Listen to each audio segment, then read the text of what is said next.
Evangelijos pagal Luką 7 skyrius 11-17 eilutė pasakojimas apie stebuklą, vienas iš daug stebuklų, reiktų taip sakyti. Kai kalbam apie Jėzų, tai yra šiandien įvykis, kai Jėzus lydimas savo sekėjų, mokinių, gerbėjų, taip pat smalsuolių, tokia, nemaža procesija eina. Ir ta procesija tą dieną pasuko į miestą vardu Najiną. Najinas vietinė kalba hebrajiškai reiškia džiaugsmo miestą. Juk visada malonu užeiti į džiaugsmo miestą. Pirmas klausimas vakaro. Ar jums patinka grįžti į Kretingą, kuri yra laikoma džiaugsmo, šviesos, tikinčiųjų miestas? Man labai patinka. Bent kartą į savaitę iš Kryžių kalno, jau kai pasuku vairą to automobilio į Kretingą, net saulė ima šviesti, įsivaizduojat. Ten pas mus atrodo apsiniaukę, žiūrėk, Kretingoj saulė šviesta, tikras džiaugsmo miestas. Ir dabar Jėzus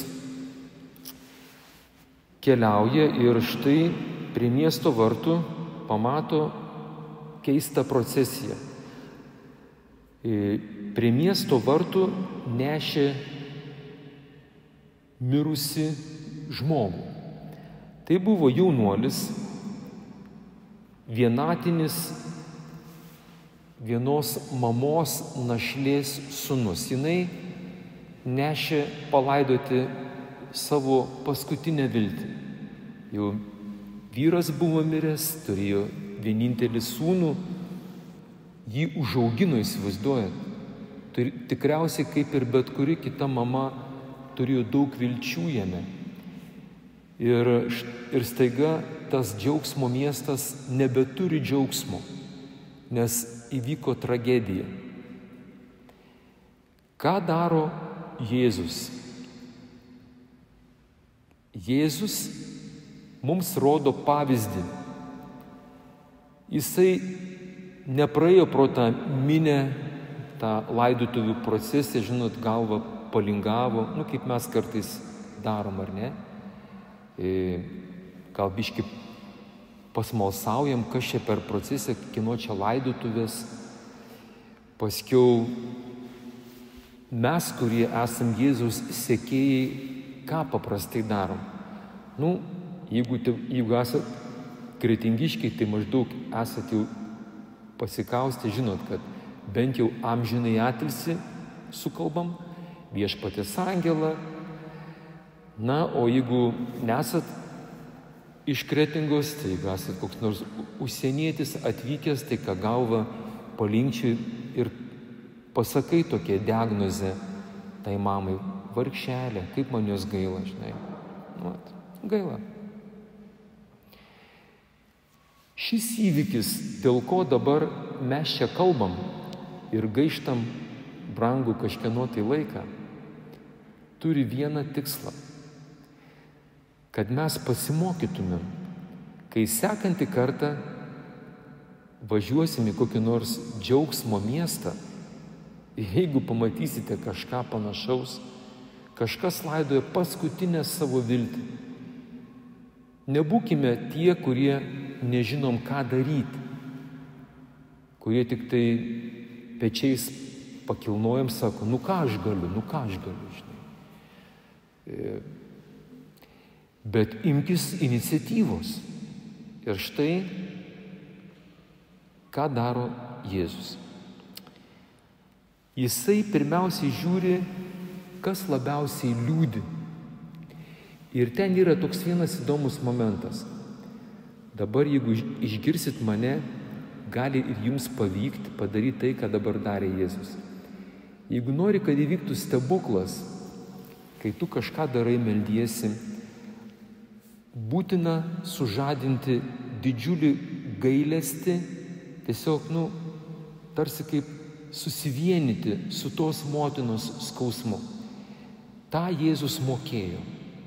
Šiaip žinot, Jėzus, jis taigi Dievas yra, jisai turi tą, mes sakom, pojūtį, kas ką jaučia. Ir jam labai pagailo tos mamos. Jis pamatė motiną. Prisimenat šitą sakinį? Jėzus kaba ant kryžiaus, Golgotoje, ir ką jis mato? Identiškas sakinys. Jis tuoj mirs. Ir jisai pamatė motiną, kuriai pasakė, štai tavo sūnus.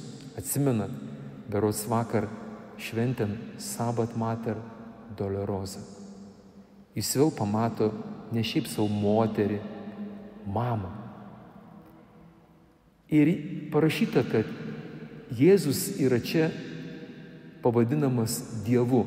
Viešpačiui jos pagailo. Ir jis tarė tą žodį neverk. Kažkur girdėjot šitą sakinį. Prisikėlimo sekmadienį, atsimenat, dar viena moteris, kuri verkė prie kapo. Identiški žodžiai. Čia tiesiog vyksta repeticija prisikėlimo dienai. Jis sako tai moteriai neverk. Toliau jisai savo tą žodį užtvirtina veiksmu. Priešingų atveju, kuo mes skiriamės nuo tų visų, kurie tik tai linkčiam galvas ir, sakom, ką aš galiu. Jis gali. Jis eina prie tų neštuvų, mūsų atveju būtų, jeigu esam čia Kretingui, tai tikriausiai karstas, ir jisai paliečia neštuvus. Noriu, kad dabar čia irgi truputį mažytė pauzė.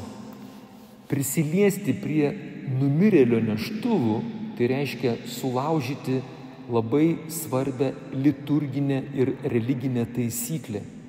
Jis sulaužo vadinamą tyrumo, švarumo reglamentą. Prisilietęs prie numirėlio karsto, tu tampi nešvarus. Jisai tampa nešvarus. Tačiau jam, kaip sako žmonės šiandien, iki lemputės žmonių nuomonė ir tas mūsų švarus ar nešvarus. Jis gyvena visai kitais standartais. Jisai žiūri, tuo čia bus, pamatysit. Ir tarsi kaip būtų paspaudęs mygtuką tiems numirėlių neštuvams. Parašyta, nešėjai sustojo. Ką daro toliau? Jisai nepamokslavo, bet jisai dabar ima valdžią ant lavono. Esat kada bandę laidojimo biure arba procesijos metu, kai neša į kapą, padaryti kažką panašaus. Jisai kreipėsi tą jaunuolį, tikriausiai karstas buvo atidarytas, ir jisai įsakinėja kūnui, materijai.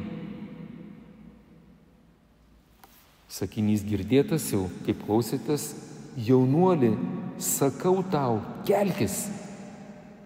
Ir taip Jėzus darė daug kur. Prisimenat tą mergaitę, kuri irgi mirė. Ten berods buvo, toks žodis buvo talita kum, irgi sakė mergaitė kelkis, dabar jaunuolį kelkis. Labai svarbu, kad nepasimestume. Ištarkite žodį. Sakau tau, kelkis. Jo atveju tas numirėlis atsisėdo ir pradėjo kalbėti. Greičiausiai, jūs tik tai neišsigąskite, bet pabandyti verta. Aišku, dabar nesiūlysiu, kad rytoj eitumėt treniruotis į mūsų laidojimo biurą. Eitumėt ten dabar prikelinėti viso. Jumis išgins iš ten giminės. Nežinot, kaip būna šiais laikais. Kitas tik turi atsiklausti, ar norėtumėt, kad jūsų mamą ten prikelčiau? Ne, tik tai neprikelt, mes jau turtus pasidalinam. Nebandyk prikelti. Tai va, tai reikia atsiklausti, žinokit. Todėl visais tais atvejais, ne visais atvejais reikia pulti prikelinėti tuos numirėlius. Reikia žinoti kontekstą ir labai svarbus dalykas, ar gailestį tu turi ar ne. Jeigu norėsi pasirodyti prieš visus, prieš kretingą, ten prieš, kad apie tave tik laikraštukai parašytų, geriau nebandyk, nes greičiausiai neišeis. Čia yra svarbu intencija. Ne todėl, kad apie mane pradėtų kalbėti, koks kietas esu numirėlių prikelinėtojas. Bet jisai padaro dėl to, kad jam gaila mamos. Net jam to jaunuolio nelabai buvo gaila. Nes jis žinojo, kad tam jaunuoliui viskas gerai. Jis jau dangui. Mamos gaila. Jinai turėjo vienintelį jos padėjėją sūnų ir to nebėra. Jis dėl mamos tai padarė. Ir čia būtų galim dar toliau plėstis, tiek jau to, jisai atidavė jį mamai. Čia irgi svarbus momentas yra. Ne tai, kad jisai leido tam pačiam jaunuoliui, kadangi jis yra kelias, tiesa ir gyvenimas, tas jaunuolis prikeltas, jis vis dar yra Jėzaus įtakoj. Ir štai čia repeticija. Prisimenat, kokį jaunuolį jis atidavė savo mamai. Šis vaizdas, prašom, galite pakelti akis į mūsų Kretingos pagrindinį altorių, štai ten. Jis lygiai taip pat Joną atidavė savo mamą. Žinot, mes esam palaiminti, kai tokios situacijos, jeigu tu skaitai Bibliją, kai tu žinai, ką reikia daryti, nebijokit atkartoti šito žygdarbio. Ir tada jis, aišku, atidavė taip šį jaunuolį savo mamai, jo mamai. Na ir finalas yra tai, visa ta procesija vėl sugrįžo į džiaugsmo miestą ir aš manau, kad tą dieną džiaugsmo miestas tikrai buvo, šito džiaugsmo miestas Nainas, vardas buvo reabilituotas ir nuo to laiko iki mūsų laikų greičiausiai. Visi žino šį Nainą ne pagal pavadinimą, bet pagal tai, kad ten tikrai įvyko didžiulis džiaugsmas. Sūnus buvo grąžintas mamai. Gyvenimas Jėzus padovanojo kitam gyvenimą. Amen, aleliuja.